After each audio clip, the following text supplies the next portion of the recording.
And good morning again. Well, it made for a dramatic picture. Hundreds of armored vehicles in the dead of night crossing the border into Kuwait. The last American combat brigade was leaving Iraq after 7.5 years. 50,000 American soldiers, thousands of American diplomats and contractors are still there as teachers and trainers, but the fighting units are gone. To talk about it, we're joined by our top general in Iraq, Ray Odierno, who is at command headquarters in Baghdad. General, thank you so much for joining us. I start with a serious question. Have we won the war in Iraq, General? Well, again, I would say that we've made lots of progress here. I would say to determine whether we've won the war or not, we can see that in 3 to 5 years as we see how Iraq turns out. A strong democratic Iraq will bring stability to the Middle East, and if we see Iraq that's moving towards that 2, 3, 5 years from now, I think we can call our operations a success.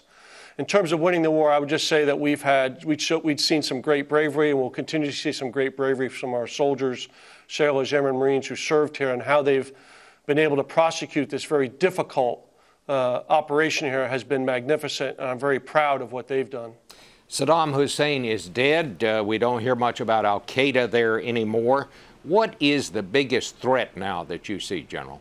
Well, we still have a little bit of terrorism that operates here, but it has to do with political development. It has to do with unity of vision. It has to do with the government now starting to move forward economically, politically, diplomatically, integrate itself back into the region. We are seeing movement towards that, but that's the most important things now, political, economic development. Well, some people are saying that this stalemate that the government is in now, after all, it's been 5 months since they've had the election, they still have not been able to organize a government. Some people are worried that this country might again slide into some sort of military dictatorship, as was there when Saddam Hussein reigned. Is that a concern to you? It is not. In fact, the reason it's taking so long is because of the democratic process. You had the people choose. 12 million people showed up to vote here. And it was a very close election. And that's why it's taking long to form the government, because it was so close. People want to be involved in a democratic process. They want to select their leaders. And the political leaders here understand and realize that. And they understand the importance of forming this government and the impact it will have on Iraq for the next 4 or 5 years. And they want to make sure they do it right. They want to make sure that they have a government that can move Iraq forward into the future and make Iraq a strong democratic country. And I think that's why we're seeing it take so long. We all would like to see it completed as soon as possible. I think the quicker, the better. It's important they get moving forward with their continued development. And it's also important to not allow terrorists to try to exploit this time now we have while we're forming this government. I think everybody realizes that, and they're trying to move forward as quickly as possible.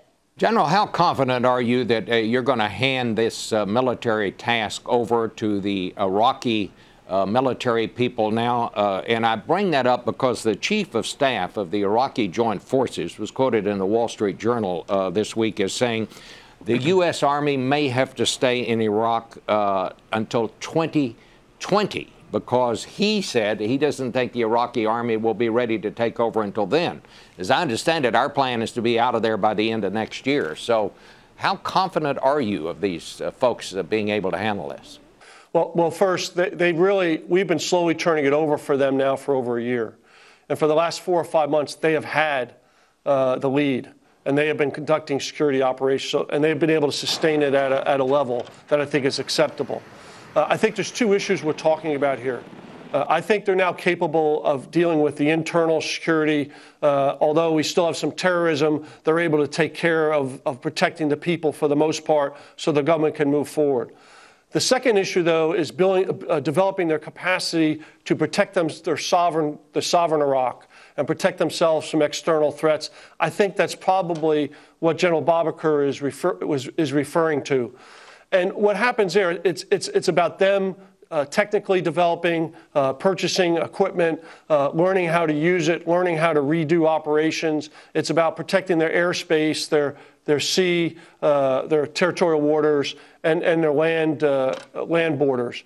And I think they would like to see us to be technically involved. And I think his assessment is it might have to be beyond 2011. My answer to that is we have arrangements with that with other countries in the region, Saudi Arabia, Egypt, and others, where we continue to provide technical support. So if the government of Iraq requests that from us, we would certainly consider that and do all we can to continue to build their capacity.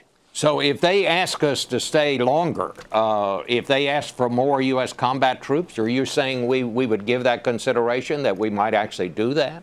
I think, again, I would say if they ask us that they might want us to stay longer, we certainly would consider that. And we would do an assessment, but that would obviously be a policy decision that would be made by the national security team and the president over time. And we certainly, if they ask us, we consider it. That's part of us developing a long-term strategic partnership with them that includes a security relationship. So we certainly would consider that. But again, they have not asked us. We'll wait to see what happens. I would tell you they're capable of providing their internal security. They're capable of some foundational external capability. I think if they did ask us, Bob, it would be for something really just technical support and not necessarily combat forces, by the way. All right. Well, General, I want to thank you for joining us this morning. I want to thank all of the people who have served there, including you, for your service. Thank you so much. Well, thank you very much for having me today.